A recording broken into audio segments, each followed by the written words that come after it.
Hey, what's going on, Facebook? This your boy, Torah JP, coming at you from Non-Pagan Ministry and Torah Training Center here in San Antonio. And guys, I just want to take a few minutes to chat today. I woke up this morning and I hadn't planned on doing any teaching. I wasn't going to even get into the word today. I had planned on just taking my dog down to the Pearl Brewery, taking a walk by the water and just relaxing and resting my mind today. But when I woke up this morning, I heard the Spirit of the Most High say, minister to them. And I said, I'm tired. And he said, I've called you to minister to them. And I knew exactly what he was talking about. Here's what I've come to understand. A lot of the Morehs themselves needs to be ministered to. They carry a lot of pain. They carry a lot of hurt. They carry a lot of anger. They carry a lot of doctrinal mindset that they brought over from Christianity. Yet they're trying to teach, but yet they still possess this Christian mindset. And they don't even realize it. They don't even realize that they're still looking at things from a Christian perspective. And it's causing them not to understand how the Most High works. So, if you will allow me, Morehs, I will help you. If you will allow me. Please understand this. And I know y'all don't know me that well. I'm not here to compete with you. I'm not here to shame you. I'm not here to expose you. I'm actually here to help you and protect you if you allow me to do that. I need nothing from anybody. The Most High has blessed my hands tremendously. I don't need no accolades. I don't need no platforms. I really like living a quiet, peaceable life. I don't even like going to speak at big gatherings and conferences, because when I speak at those things, it draws so much attention to me. And it makes me feel a little awkward. But I know people are innocent. They're just impressed and they want to get to know you and they want to exchange information. They want you to fly here and speak and fly there and speak. And sometimes if you're not careful, it'll rob the Most High of his honor and glory. And I never want to do that. So please understand, I'm not your typical brother that you're used to. I'm a very confident man. I'm a very secure man. And I'm here, and the Most High has healed me of almost all the pain that I've ever experienced in my life. So if you will allow me, I will help you. So today, I just want to do a short discussion in teaching, and I don't even call it teaching. I just want to help you guys understand something. Because there's a discussion that it really comes from Christianity. But since some of the Morehs have come from Christianity, they've brought this discussion over into the awakening. And that discussion is grace versus the Torah. Grace versus the Torah. And since they have spent so many years in Christianity, they're bringing their perspective of grace over to the awakening. First of all, grace and Torah has always gone together if you understand Scripture. There's never been an odds with grace versus Torah. Because if you understood grace, you will understand Torah. And if you understand Torah, you will understand grace. They have never been at odds with each other. Grace versus law, or grace versus Torah, actually come from a European mindset. The first person to ever teach grace versus law is a European bishop by the name of John Chrysostom. You can look him up. I think it was about 1840 something. He was the first person to teach grace versus law. And guess what else he was? He was anti-Shemitic. He hated the Torah. And many now, because they spent so much years in Christianity, they still look at grace from a Christian perspective because they actually don't understand the Torah. So I'm here to help you today.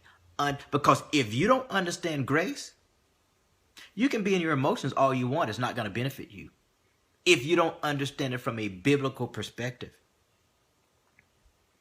And if you still look, it's not going to benefit you. It's not going to benefit your children. Listen to Torah Way JP. And you're going to understand this statement in a minute. I want you to write this down. If I don't understand grace from a scriptural Hebrew Torah perspective, it will not benefit me nor my heirs or my offspring or my children. So, with that being said, please give me about 15 to 20 minutes and I will help you today understand grace from the perspective of the Most High. Let's get into it. This word grace is the Hebrew word hin. It's spelled C-H-E-N, and it means kindness, favor, to be favored, write down to be favored, and precious. It's composed of two Hebrew letters, and I wrote them down for you. It's composed of the het. The het is a picture of a fence, in a room or chamber.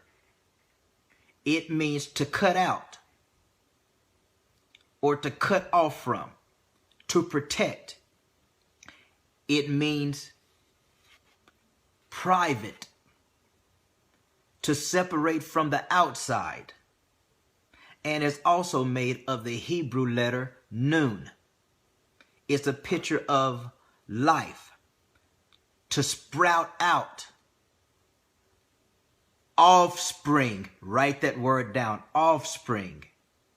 It also means descendant, to sprout out, descendant. It means action, life.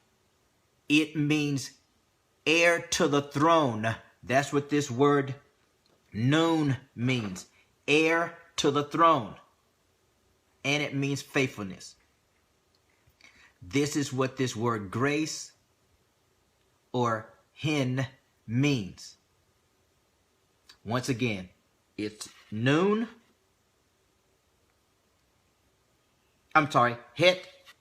and a nun. So let me take you into the world of this word. Hopefully you wrote down all the meanings. I'm going to go over them one more time, because I know most people are new at this. Composed of two Hebrew letters, het and nun.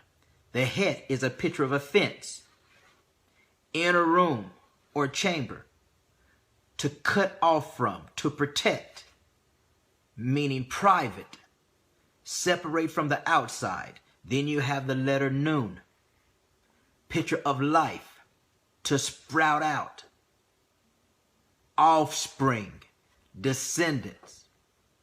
It means action or life or heir to the throne, faithfulness. That's what this word grace means.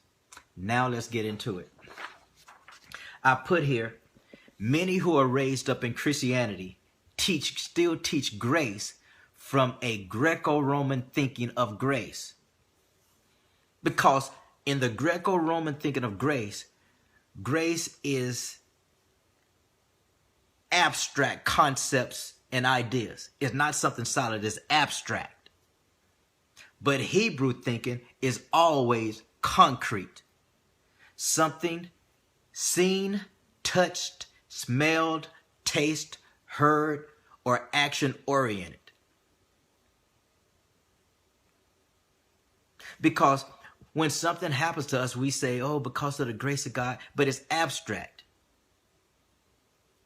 God protected this, but they didn't know Torah, so he showed his grace. He protected us even though they didn't know Torah, because they're teaching it from a Greco-Roman mindset, because they spent all their life there. and they came over into the awakening, they haven't learned Torah. So they're still looking at grace and taking the grace of Yah and using it from a Greco-Roman Christian mindset. Even the ones who speak against the Greco-Roman Christian system, they still look at grace from a Greco-Roman mindset. But grace from a Hebrew mindset is always concrete, something seen, touched, smelled, taste, heard, or action-oriented. From a Greco-Roman mindset, is abstract concepts or ideas. So let's start with Adam, because grace is not a new concept. Grace has always been there. Let's start with Adam. Where did the Most High, once he created man, where did he place him? He placed him in the garden. Garden is the same word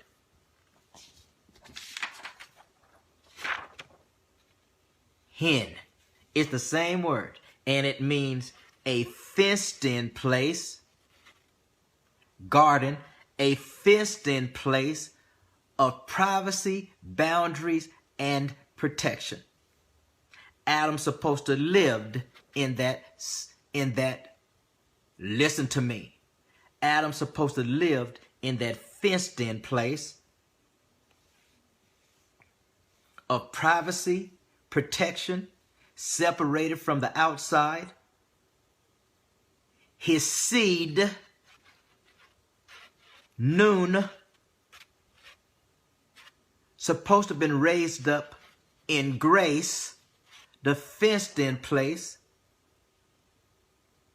of protection, privacy, inner chamber, fence. That is where the Most High placed Adam. He placed Adam in grace, and his offspring, Nun, was placed in grace with him.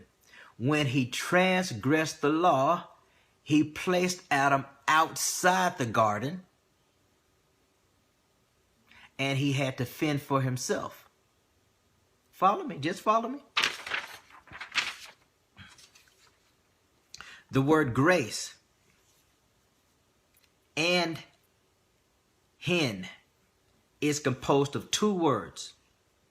One is Hanan, C-H-A-N-A-N. Write that down. See, because you're going to see these words in Scripture as we go through them. So the word grace or hen is composed of two words. Hebrew words. Hanan, C-H-A-N-A-N. It means to be inclined toward or favor. And the Hebrew word henah, C-H-A-N-A-H, to incline or to make camp. To incline or to make a camp or a tent. So let's go to Numbers. Let's go to Numbers. Because we're going to see grace. We're going to see grace in the beginning. Numbers chapter 1, verse 52. And the children of Israel pitched their tents. That word tent is Hanah, C-H-A-N-A-H. And the children of Israel pitched their tents, every man by his own camp. That word camp is the same word, Hanah. Tent, camp. It's not by coincidence that this looks like a tent or a camp. This is grace, by the way. So it says, and the children of Israel pitched their tents, Hebrew word kanah, and every man his own camp, kanah, and every man his own standard throughout their host. And every man his own standard throughout their host. Let's look at this word again. Go to Genesis 6. Genesis 6:8. Oh, and this is where I want you to lock in. Because one of the things I'm trying to get Morehs to understand is the damage that Christianity has done with you when it comes to teaching now in the awakening. If you don't know Torah and Hebrew understanding, you're going to really miss out on a lot of the things the Most High wants you to understand and show your people. So let's go to Noah. Because Noah found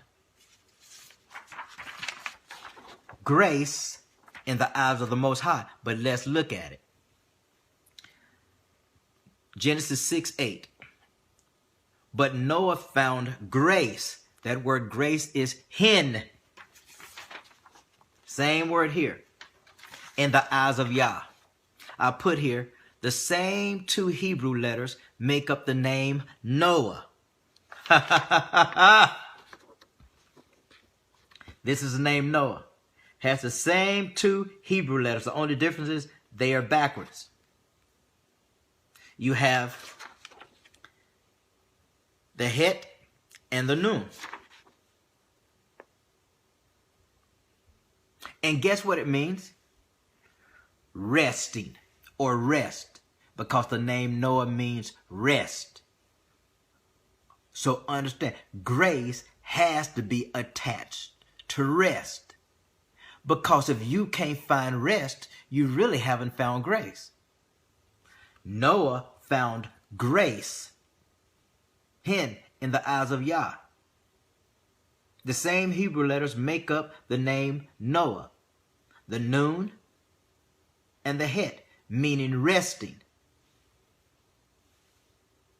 Remember what I told you? It also means an heir or offspring. The heir separated from the outside. So Moses followed the Most High's instructions, so he gave him grace. He gave him a fenced-in place of rest called an ark, which separated him from the outside, and nothing could touch him because he was in God's grace. But it took him following instructions to be in God's grace. If he wouldn't have followed instructions, he would have experienced the same miles everybody else did. And he wouldn't be in grace, he would be under destruction or curse. Because grace means a fenced-in place of privacy and protection. But it comes with following instructions.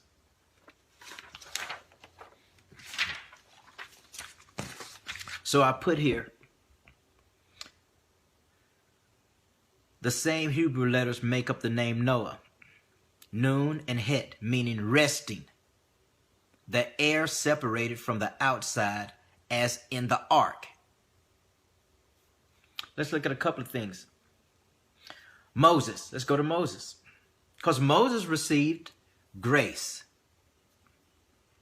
Exodus 33, 13 through 14. And it says, Now therefore, I pray thee, if I have found grace or favor, hin. That's what that word grace or favor, consistent of the two Hebrew words, Het and Nun. A fenced-in place and a sprout or an offspring. He says, Now therefore I pray, if I have found favor, hin, in thy sight, show me now thy way. Powerful. He said, if I found grace in your sight, show me now thy way. Here's what you gotta, Torah is grace. It was the pagan heathens, Greco-Roman Catholicism, that separated Yah's Torah and grace. Torah is grace. When you reject Torah, you reject God's grace.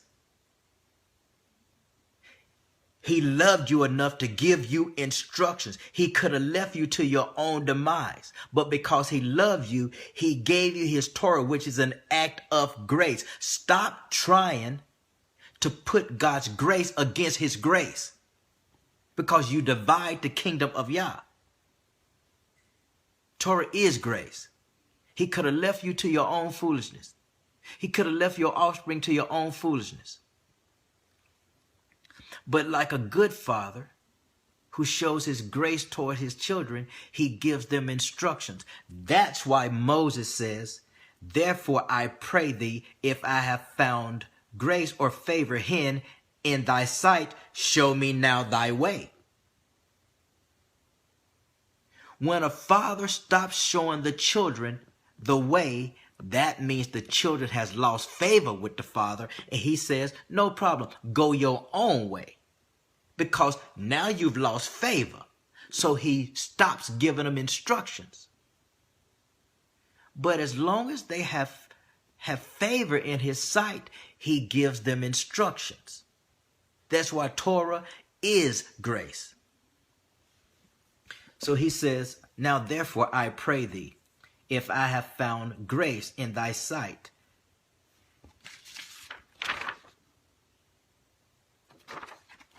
show me now thy way, that I may know thee. Whoo! That's why I love Moses. He said, if I found grace in your sight, then show me your way so I can know you. See, that's what grace really looks like. Grace don't look like an excuse to transgress the Torah. Grace looks like what Moses is speaking. If I actually have grace, show me your way that I may know thee, and that I may find grace hid in thy sight, and consider that this nation is thy people. Because grace means a fenced-in place of protection that includes your offspring.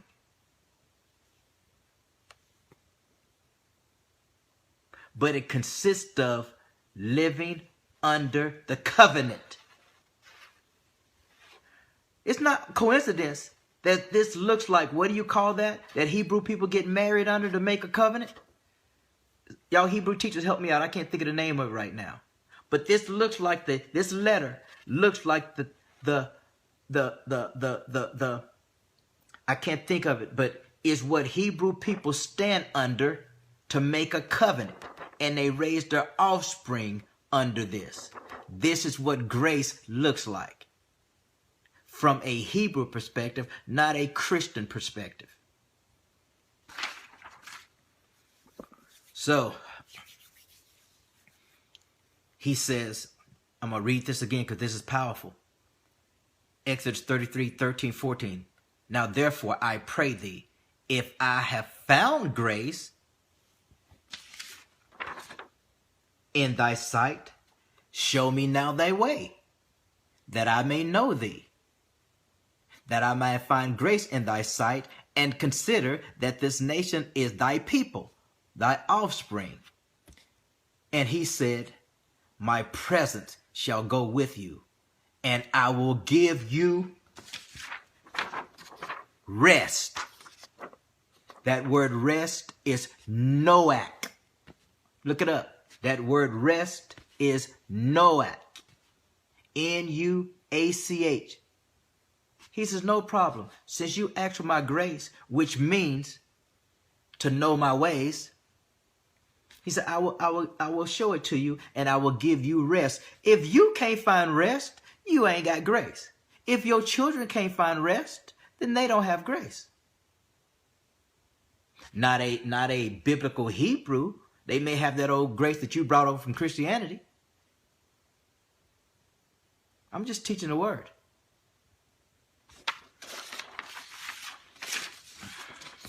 Exodus.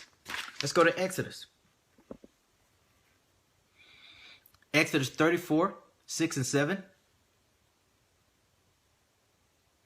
And Yah passed by before them and proclaimed,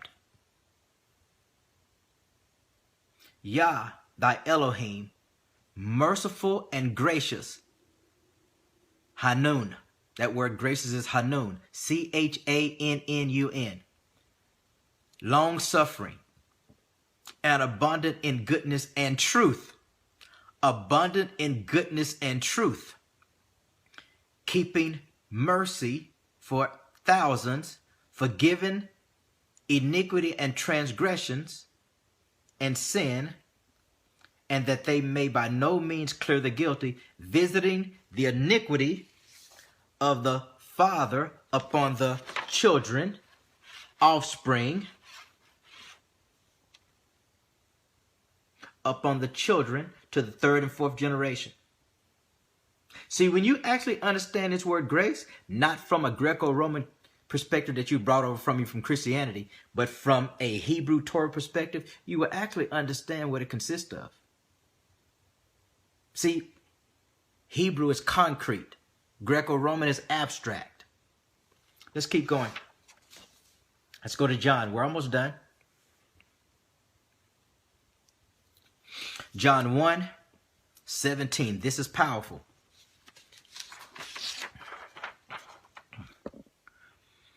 This is powerful. John 1:17, it says, "For the law was given by Moses, but grace and truth came through Christ." Why is it saying grace and truth came through Christ? Why is it saying the law was given through Moses, but grace and truth came through Christ, when we know Christ is the law? He's the Torah made flesh. Here's what John is trying to get you to understand. I put here this word grace once again. It's the word hin, and it's composed of the Hebrew letter het, offense, inner room. The same place Christ is going to prepare for you. A chamber, a dwelling place, a place of rest. Inner room, chamber, to cut off, to protect, meaning private, to separate from the outside. And the Hebrew letter nun, pictured as a seed of life, to sprout, to spread, offspring, descendant, action, life. So when it says the law was given by Moses, but grace and truth by Christ, because Christ is the heir to the throne. Because the word grace also means offspring or heir.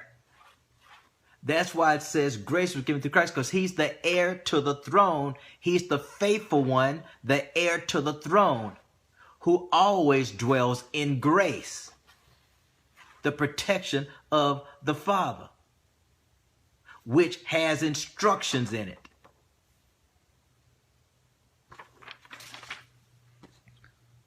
Now, let's find out what the real problem is. Because I know what the real problem is. Because Yeshua taught grace. He taught grace. Our problem is we don't want to receive grace. We want to receive Christian grace. European Greco-Roman grace, but not Hebrew grace.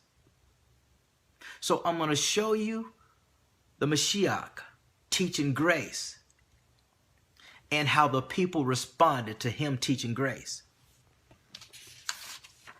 Remember, grace is also where we get the word Noah. It means rest or resting. Now follow me. Rest or resting. Now follow me. Let's go to the Messiah teaching. Matthew 11. Follow your boy. You do not want to miss this. Follow your boy. This will be worth more than any seminary you've ever gone through or any Hebrew class you've ever gone through. Keep in mind, grace also means to find rest. To find rest, because that's what Noah means. Noah found favor or rest. His name means rest or resting. Matthew 11, 28 through 30. He says, this is a Messiah. He says, "Come unto me, all that labor and are heavy laden." Here's my question. Are you labor And are you heavy laden? Do you feel that way today? Do your children feel that way today? Do you feel that way because of something your children are going through? Do you actually feel that way? See, I felt that way, so I can relate to you, bruh. I can relate to you, sis.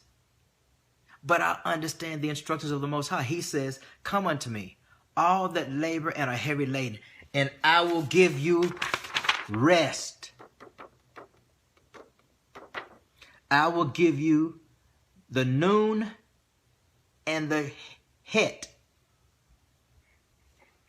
He says, take my yoke and learn of me. So grace is something that you have to learn. Because he said, I will give you rest. That word rest ties into grace. He says, I am meek and lowly in heart, and you shall find rest for your soul. For my yoke is easy and my burden is light. What is this rest for your soul he's referring to? What is this rest that he's teaching that ties into grace? Because he said, listen, come to me, all who are labor and heavy laden, a heavy burden. He said, I will give you rest. I will give you the grace you're looking for. He said, but you got to take my yoke upon you and learn of me. He said, for I am meek and lowly in heart, and you shall find rest for your soul. For my yoke is easy and my burden is light. My question is, what is this rest for your soul he's talking about? The Messiah is actually pulling this from Jeremiah. Let's take a look at it and we'll end there. And I wasn't even going to teach today, but I got to get this out of me. Because I know some of you are going through right now. I've looked at your Facebook post. You're going through right now. And you are looking for grace or rest. But since you spend so much time in Christianity, grace and rest will never help you. You got to take grace and rest from the Most High's perspective. And I'm not chastising anybody. I'm not trying to upstage anybody. The Most High has sent Torah JP to help y'all if you will allow me to. If not, I'll just go by the lake and go walking with my dog. But he told me, help them. I know you get frustrated with them, but help them. And that's all I'm trying to do, bro. That's all I'm trying to do, sis. So, what is this rest for your soul he's talking about? And my question is, will you respond the way the people responded to Jeremiah when he told them how to find grace or how to find rest for their soul? Let's go take a look at it. Jeremiah 6. We're going to read 16 through 19, and we'll end there. Jeremiah 6, 16 through 19 says, thus says Yahuwah, stand ye in the way, and seek, and ask for the ancient or old path, where is the good way, and walk therein, and you shall find rest for your soul. You shall find the grace of the Most High right there. Oh, this is too good. I'll read it again.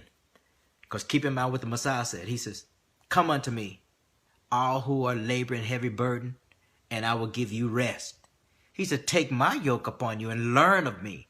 He said, for my yoke is easy and my burden is light. And he said, if you do, you shall find rest for your soul.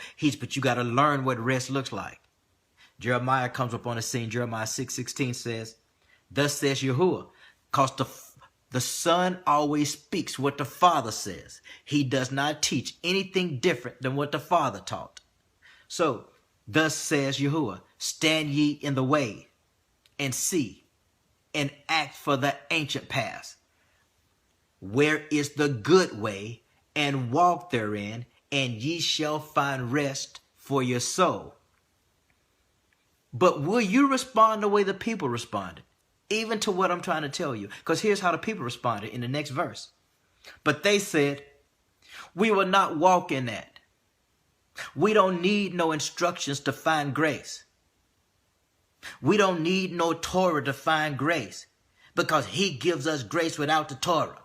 Oh Christian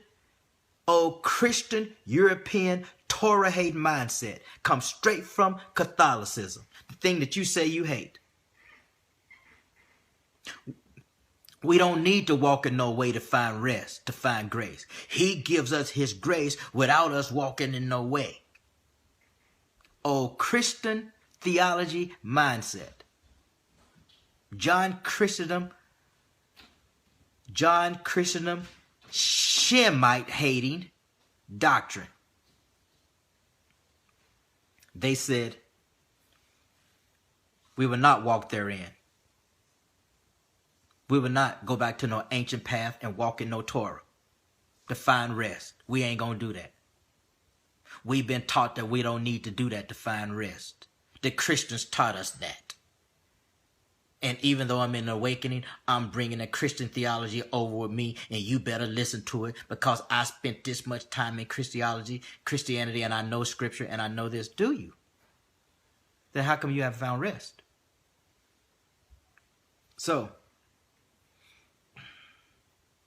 But they said, we will not walk therein. The Most High said, I set watchmen over you. I set watchmen over you. I set watchmen over you. Will you reject what the watchman is trying to tell you? I set watchmen over you, saying, hearken to the sound of the trumpet, which is the voice of the Most High. I got about, y'all know me, I collect shofars because they represent the voice of the Most High. I will end this video by showing you my voice of the Most High collection. He says, I set watchmen over you, saying, hearken to the sound of the trumpet, the voice of the Most High. They said, we won't hearken to no voice of no Most High to find grace or rest because we get it without any instructions. We get it without Torah. We get it without the Most High. He just gives it to us anyway. Really? Okay. Here's what the Most High says. Therefore hear, O ye nations, and know, O congregation, what is amongst them.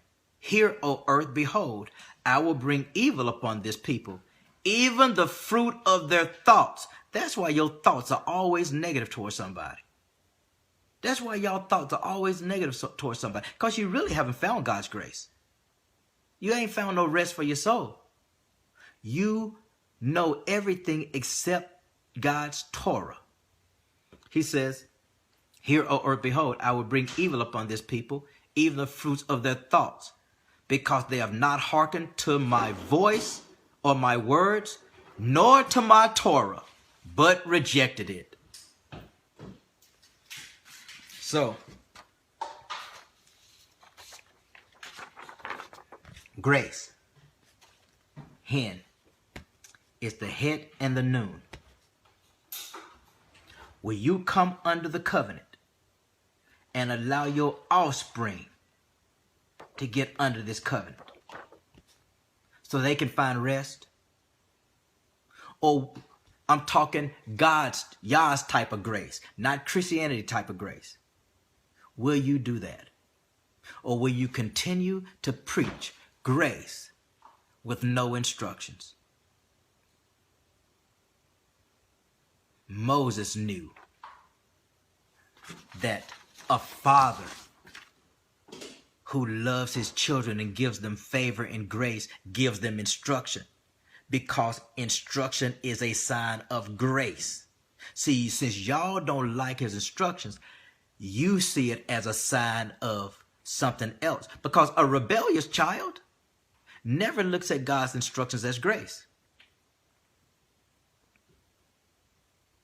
But a child whose heart is toward his father and knows the father's instruction will bring him favor, he will beg for it. My son, when my son was trying to become a young top basketball player, he would come to his father, me, and say, Dad, take me to the gym, train me, discipline me, and he would want to be in the gym for hours. Because he knew if I gave him those instructions, which is grace, he will find favor when he hit that basketball court. And the Most High will exalt him because he's found favor. But he's found grace. But the grace didn't come unless he was willing to ask the Father, take me to the court and train me in your instructions.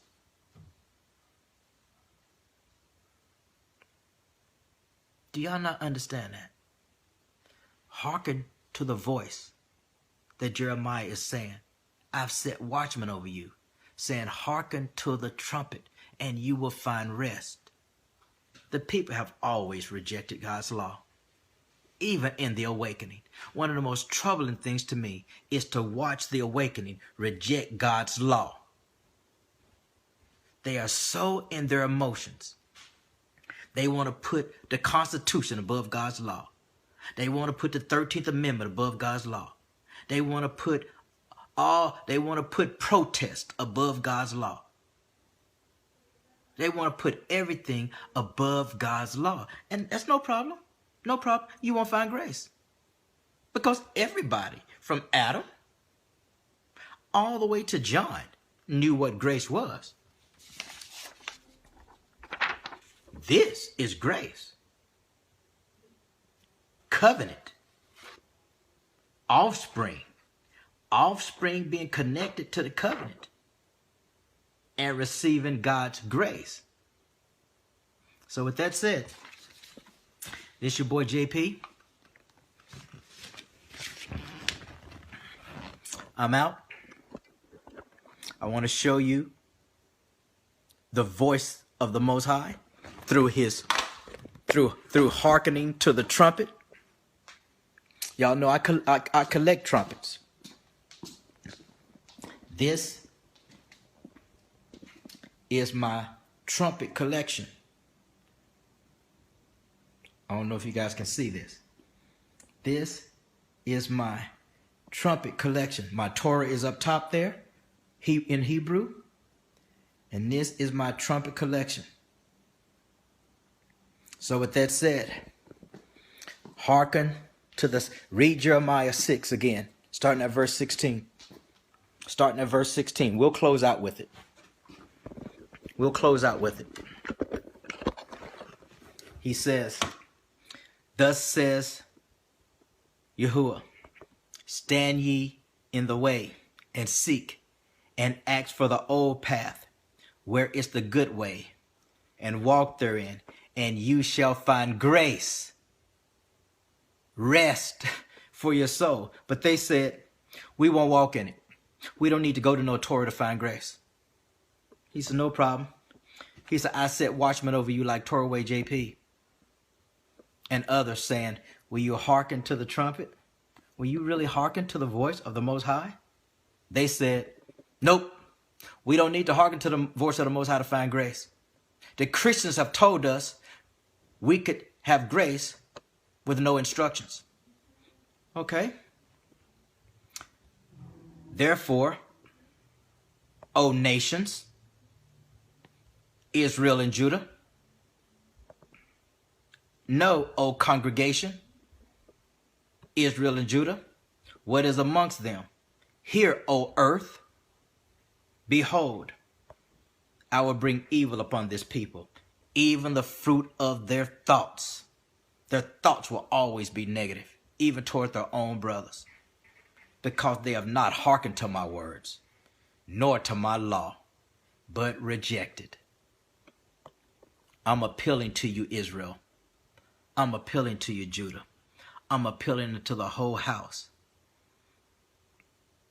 Even the stranger, return back to the Most High's covenant, that you may find grace, and your offspring may find it as well. Shalom, and it's your boy Torah JP, and I'm out. Blessings.